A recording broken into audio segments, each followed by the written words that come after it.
Welcome to the Slop Farm. Enjoy the video. You start by confirming prerequisites and then logging in. Do that now. Make sure your institution grants SCC access, enable VPN if required, and have project ID ready. Once you enter your campus credentials, select the research profile so your allocations and datasets appear.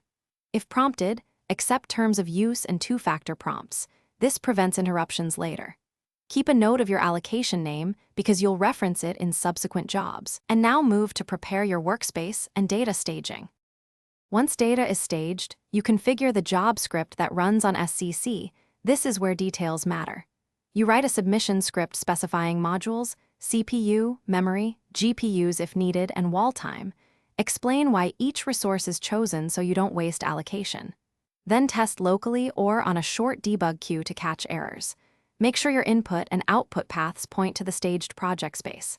Finally, load containers or modules in the script, because missing dependencies cause silent failures.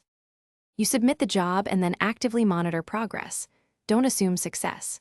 Use Q commands or the SCC web dashboard to watch status, and once a job completes, transfer outputs back and validate key files and checksums.